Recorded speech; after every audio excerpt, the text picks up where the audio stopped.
사랑은 언제까지나 떨어지지 아니하되 예언도 패하고 방언도 그치고 지식도 패하리라. 우리는 부분적으로 알고 부분적으로 예언하니 온전한 것이 올 때에는 부분적으로 하던 것이 패하리라.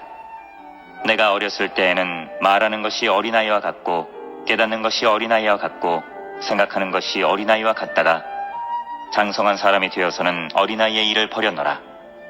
우리가 지금은 거울로 보는 것 같이 희미하나 그때에는 얼굴과 얼굴을 대하여 볼 것이요 지금은 내가 부분적으로 아나 그때에는 주께서 나를 아신 것 같이 내가 온전히 알리라. 그런즉 믿음, 소망, 사랑 이 세 가지는 항상 있을 것인데 그 중에 제일은 사랑이라. 할렐루야. 네, 이 시간에도 하나님께서 함께 하시고 성령으로 채워주실 줄로 믿습니다. 예, 요새 세계적으로 보면은 참 힘든 세상에서 고통받고 어려움에 처한 사람들이 참 많은 것 같습니다. 특히 어린아이나 이렇게 약자들이 전쟁이나 기상이변이나 경제적인 상황 속에서 고통받는 걸 보면은 너무 안타깝기도 하고 안쓰럽기도 하고 때로는 눈물이 좀 나기도 하는데 그런 얘기를 이제 친구들하고 나누다 보면 친구들이 저한테 갱년기가 와서 그렇다고 그게 또는 여성 호르몬이 많이 나와서 그렇다고 이제 그러긴 하는데 왜 그런지 모르겠어요. 근데 이 교회 와서도 여러분들이 이렇게 얼굴들을 마주 대하다 보면 이렇게 마음이 짠하다는 생각이 들기도 합니다.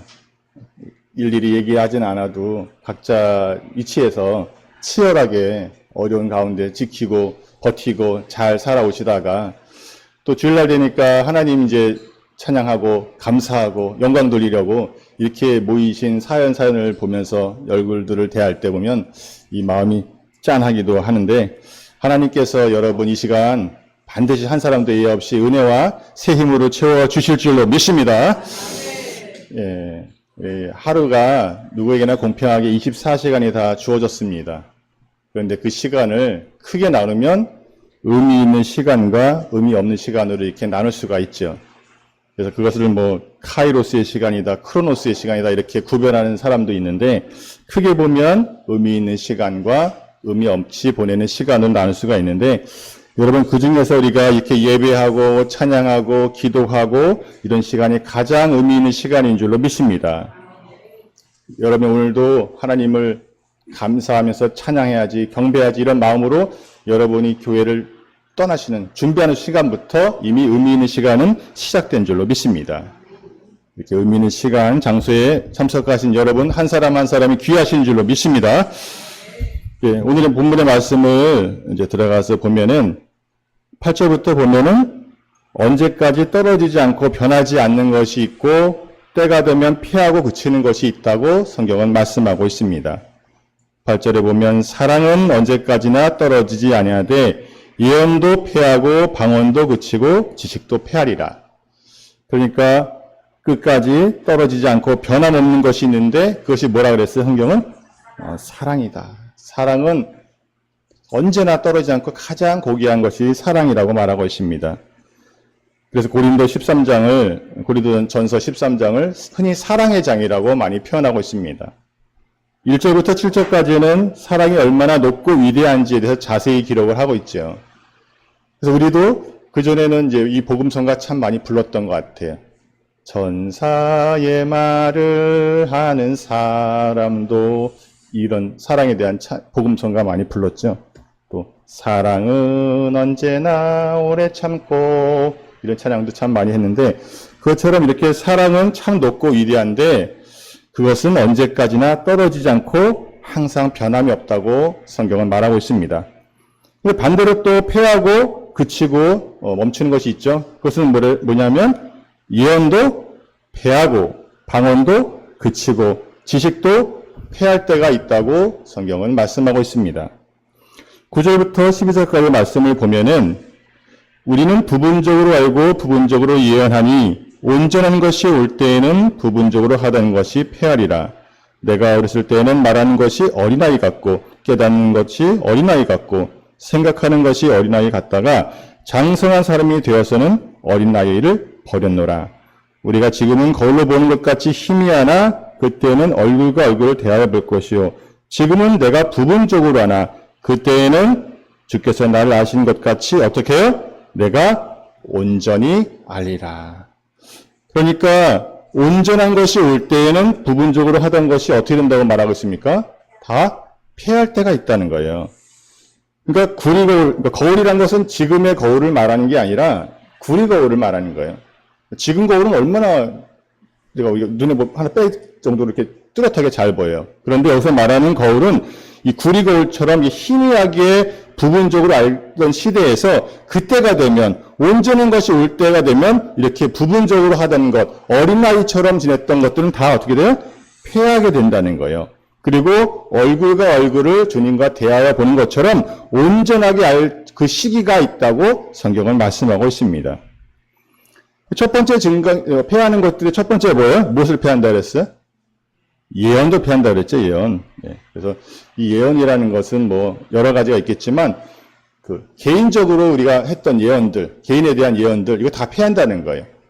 흔히 뭐 옛날엔 투시라고도 했는데 요즘은 뭐 그런 게 없는데 제가 신앙생활 막 초창기 할 때에는 그런 게 있었던 것 같아요. 어느 권사님이나 성도님이 집에 문제가 있거나 뭐 신앙적인 고민이 있거나 그러면 용한 분을 찾아가요. 뭐 기도 많이 하고 성경 많이 본 권사님이나 목회자 찾아가서 그분에게 이제 신앙 상담을 하러 찾아가요. 그럼 책을 많이 보고 성경을 많이 뭐 몇 독씩 하고 이제 기도 생활 많이 하시는 권사님이 이렇게 하라고 기도 해달라고 하면 기도도 해주기도 하고 그러니까 흔히 우리가 용한 무당 찾아가는 것처럼 가서 하면 우리 애가 아픈데 어떻게 해야 됩니까? 뭐 우리가 어떤 사업 계획인데 되겠습니까? 이렇게 기도해달라고 찾아가는 경우도 있는데 요새는 많이 흔하지 않은 것 같아요. 근데 이렇게 개인적인 예언, 투시 다 이거 피할 때가 있다는 거예요.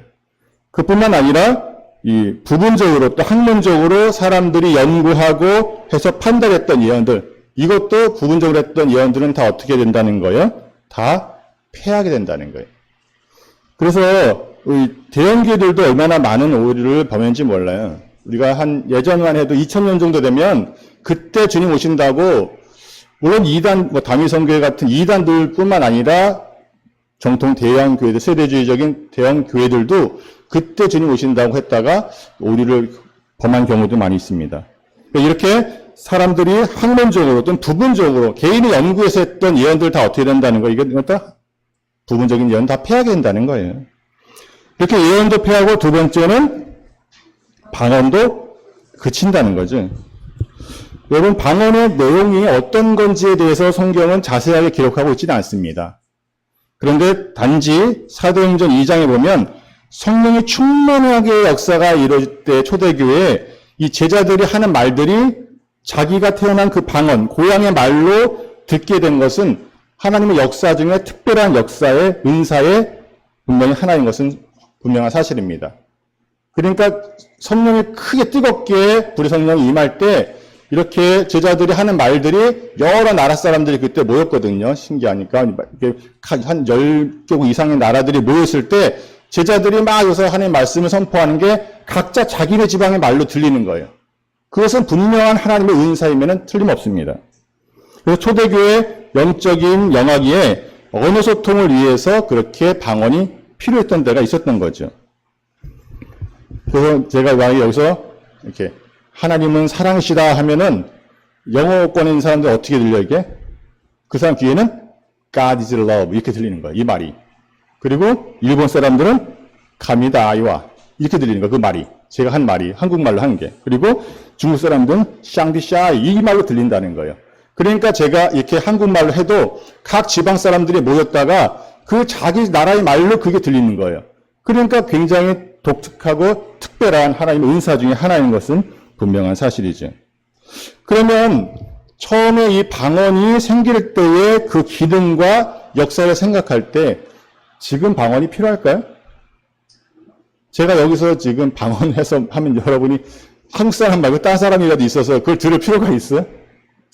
지금 시대를 생각하면 방언의 원래 취지를 생각하거나 목적이나 도구로 생각한다면 없다는 얘기예요. 제가 그때는.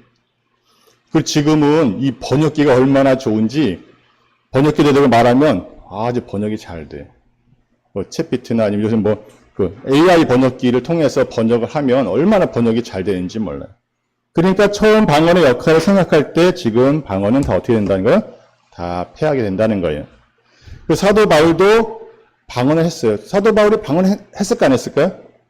사도 바울은 자기가 보통 사람보다 더 많이 했다고 그래요. 그걸 감사한다고 말했어요. 그런데도 불구하고 그렇게 바울을 많이 했던 사도 바울도 방언을 통해서 교회가 혼란하거나 무질서하게 되는 것을 굉장히 경계했습니다. 고린도전서 14장 19절에 보면 교회에서 내가 남을 가르치기 위하여 깨달은 마음으로 5마디 말하는 것이 1만마디 방언으로 말하는 것보다 나으니라.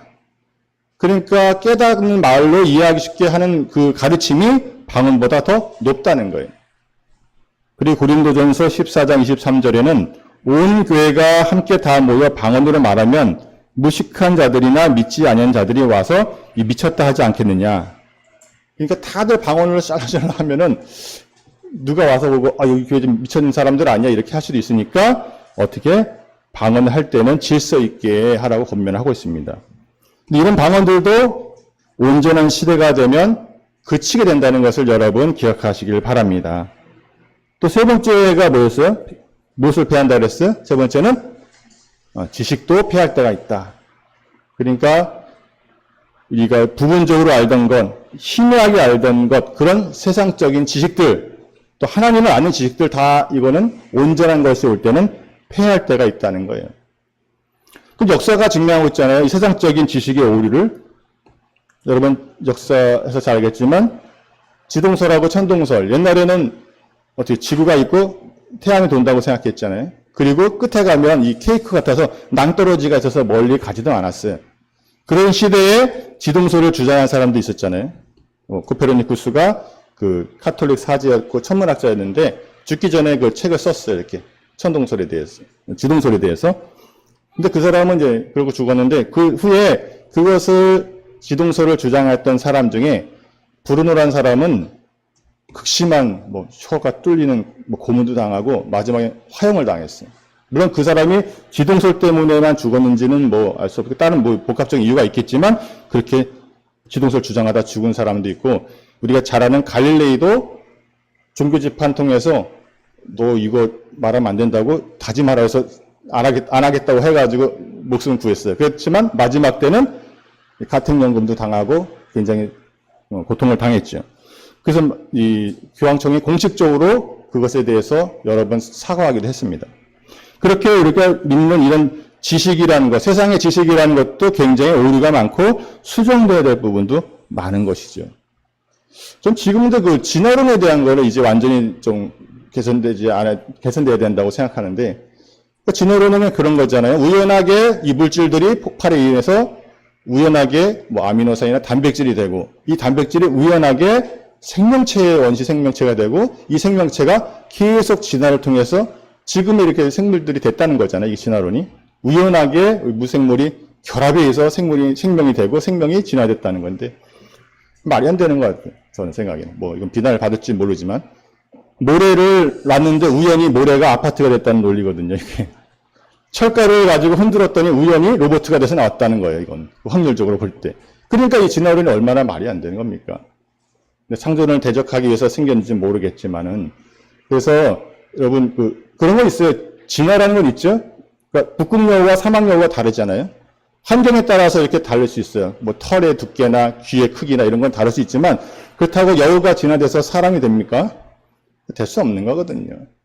우리 개를 같이 사랑해서 이렇게 있다 보니까 개가 진화돼가지고 사람이 돼? 그럼 개 사람인가? 중간에 있어야 될 거 아니에요.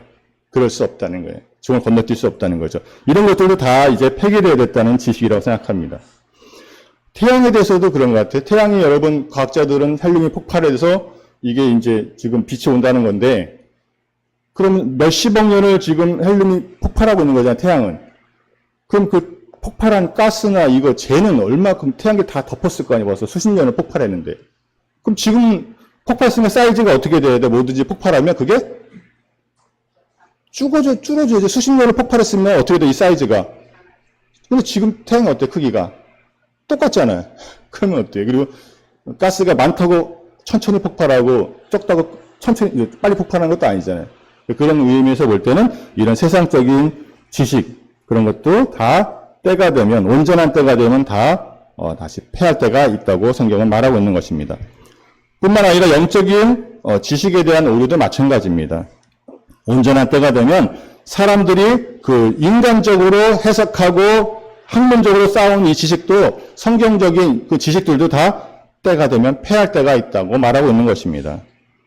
그때가 되면 이 감추인 말씀이 다 공개가 되고 그래서 하나님의 뜻을 온전히 알게 되는 그 역사가 있을 줄로 믿습니다. 마태복음 10장 26절에 감추인 것이 드러나지 않을 것이 없고 숨은 것이 알려지지 않을 것이 없다고 말하고 있습니다. 때가 되면 다 감추인 것들, 하나님의 깊은 사정들이 다 공개되는 때가 있다는 거예요. 중요한 것은 그 역사는 주님께서 약속하신 또 다른 보혜사 성령님이 역사 속에서 이루어질 줄로 믿습니다. 요한복음 14장 16절에 보혜사 곧 아버지께서 내 이름으로 보내실 성령 그가 너에게 모든 것을 가르치시고 내가 너에게 말한 모든 것을 생각나게 하시리라. 그러니까 성령님 오시면 모든 것을 우리에게 가르쳐 주신다는 거예요. 요한복음 16장 13절에 진리의 성령이 오시면 그가 너희를 모든 진리 가운데로 인도하시니 그가 스스로 말하지 않고 모든 들은 것을 오직 들은 것을 말하며 장래일을 너에게 알리시리라. 할렐루야. 그러니까 또 다른 보혜사 성령이 오시면은 우리를 진리 가운데 인도하시고 장래일 이렇게 되고 어떻게 될 것인지 온전한 말씀 우리에게 가르쳐 주실 때가 있다는 거예요. 그때가 되면 내가 주님이 우리를 아신 것 같이 우리도 주님의 온전한 뜻과 사정을 알게 될 줄로 믿습니다. 그리고 13절에 오늘 고린도전서는 이 사랑의 장인데 항상 있을 것이 뭐라 했어요? 처음 시작할 때 항상 있을 것은 사랑이죠. 근데 보면 13절에 보면 그런즉 믿음, 소망, 사랑 이 세 가지는 항상 있을 것인데 그 중에 제일은 사랑이라. 믿음, 소망, 사랑은 떨어지지 않고 계속 있지만은 그 중에 으뜸은 뭐라는 거예요? 사랑이라는 거예요.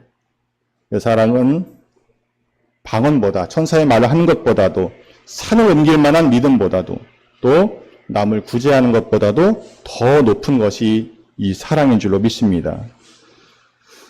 사랑이라는 말이 교회에 오면 너무 흔하게 듣다 보니까 아이 그거 뭐 다 알지 뭐 그거 모르는 사람 어딨어 이렇게 할 정도로 너무 흔한 것 같지만 성경은 항상 사랑이 가장 가치 있는 것이라고 말하고 있습니다. 그리고 변함없는 그 주님의 크신 사랑, 우리를 지키시고 무조건적으로 사랑하시고 한이 없으신 그 사랑이 우리를 생명의 길로 인도하는 줄로 믿습니다. 이 찬양 한 장 부르고 말씀을 더 나누겠습니다. 293장 찬송가 293장 한 장 부르시겠습니다.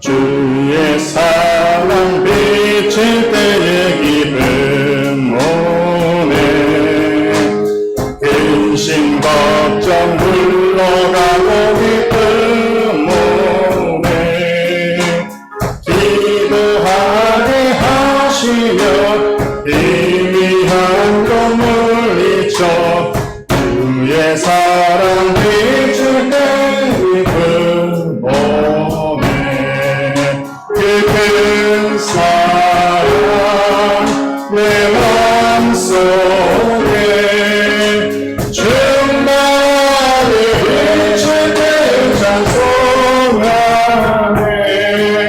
그 큰 사랑 내 맘속에 나평함과 기쁨 주의 그 큰 사랑 주의 사랑 비칠 때에 이 세상이 아름답고 활기찬으로 변하네 화평 중에 내 영혼 영광스런 새 생명 다시 찾게 되었네 그 큰 사랑 그 큰 사랑 내 맘속에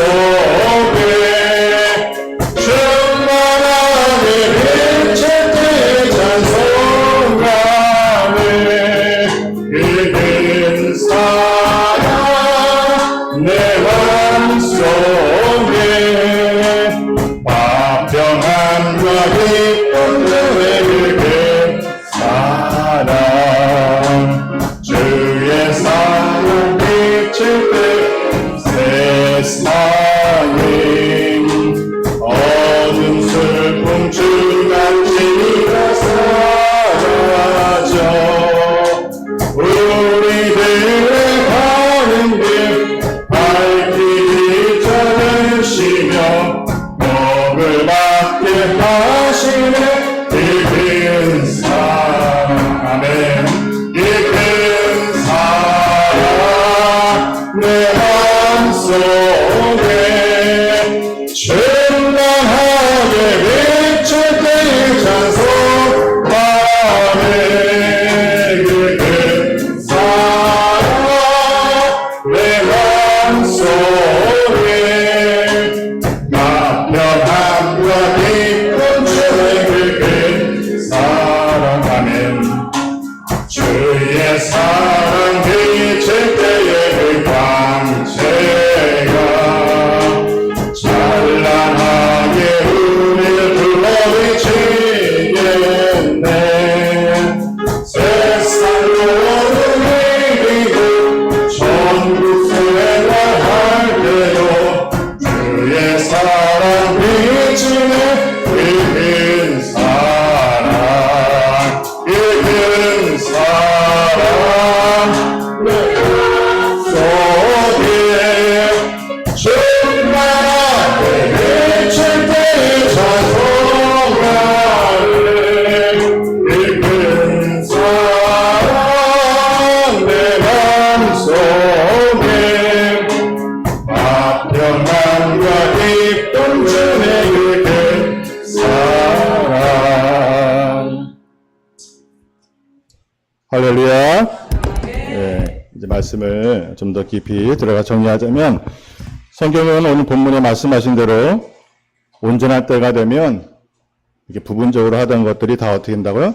다 패하고 우리가 주님의 그 깊은 뜻과 그 계획과 섭리를 우리가 얼굴을 맞대고 보는 것처럼 온전히 알게 될 때가 있다고 성경은 말씀하고 있습니다.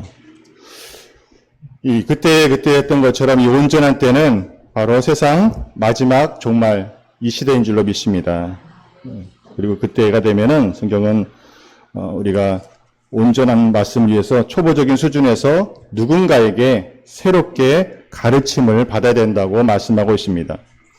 히브리서 5장 12절에 때가 오래됨으로 너희가 마땅히 선생이 되었을 터인데 너희가 다시 말씀의 초보에 대하여 누구에게 가르침을 받아야 할 처지니 단단한 음식을 못 먹고 젖이나 먹어야 할 자가 되어도다. 그러니까 어린아이 같고 그 시대에서 지나서 이제 장성한 사람이 되려면 다시 어떻게 하나님 말씀의 초보에 대해서 누군가에게 가르침을 받아야 될 때가 있는 거라고 말하고 있습니다.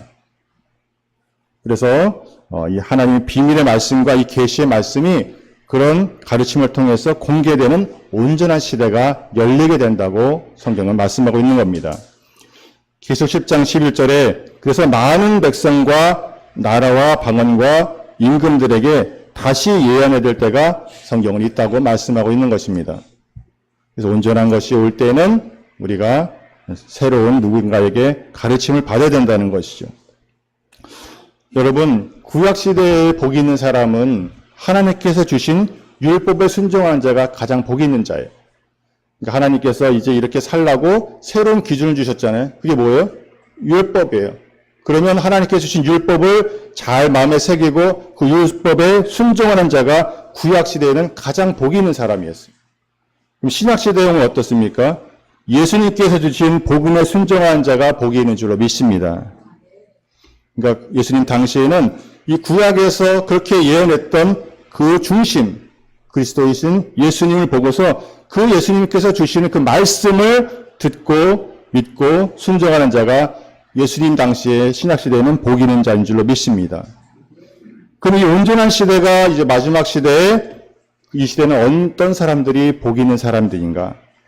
바로 또 다른 보혜사 성령 아까 주신 말씀처럼 그 말씀을 주시는 온전한 말씀에 순종하는 자가 복 있는 줄로 믿습니다. 그러니까 시대마다 복 있는 사람들의 기준이 다른 거예요. 영적인 우리가 그 귀가 뜨여서 이 말씀의 줄기와 통로가 어디 있는가인지를 잘 발견하고 더 놀랍고 새로운 섭리의 말씀에 동참하는 자가 복이 있는 줄로 믿습니다.